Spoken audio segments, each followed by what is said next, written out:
Western skies, April 21st, 2020. Imagine being outside on a dark, moonless night. Suddenly, a flash of light blazes across the sky and it's gone.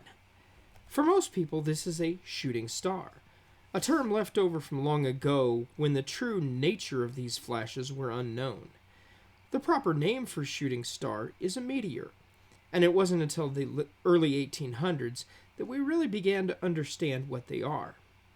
In the early morning hours of April 22nd, Earth will experience not just a single meteor, but a meteor shower, the Lyrids Meteor Shower. A meteor is nothing more than a very small particle of dust that enters Earth's atmosphere.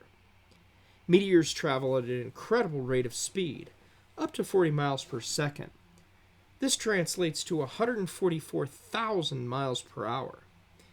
Because the meteor is moving so fast, it compresses the air in front of it, which heats up very quickly. This in turn heats the meteor to a temperature where it can actually give off visible light, more than 9,000 degrees Fahrenheit. There are two kinds of meteors, sporadic and meteor showers. Sporadic meteors are the random streaks of light that we can see any night of the year. Meteor showers are associated with comets. Comets orbit the sun in long looping ellipses that take decades or centuries to complete. As they orbit the sun, tiny bits of them get scattered along their path. Those dusty bits stay in an orbit around the sun because the orbit of the comet crosses the path of the planets. The planets pass through this dusty material as it orbits around the sun. When the Earth passes through this dusty lane, the Earth is bombarded with thousands of tiny fragments of dust. The Lyrids meteor shower is associated with the comet C 1861 Thatcher. Because the dust is orbiting around the sun, meteors appear to come from one specific location in the sky, the radiant. The constellation from which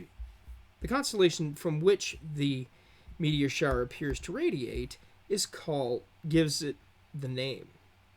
In this case, the Lyrids meteor shower radiates from between the constellation Lyra the Harp and Hercules the Strongman. The best ways to observe meteor showers is from a location with very dark skies, preferably away from city lights. The greatest number of meteors will likely be visible between midnight and dawn. A patio chair that lays flat works best to avoid neck strain.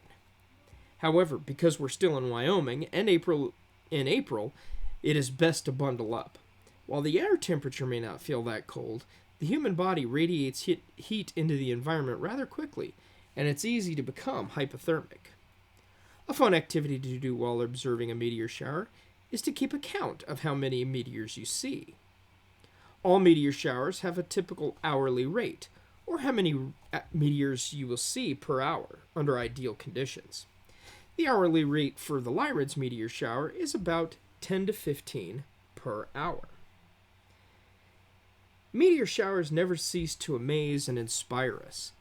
Maybe it's because they are something random and unusual in an otherwise predictable sky. And while meteors don't grant wishes, understanding them does not take away from their beauty nor diminish the thrill of seeing one streak across the sky. For the Casper Planetarium, I'm Rod Kennedy, encouraging you to go outside and check out the Lyrids meteor shower tomorrow morning before dawn.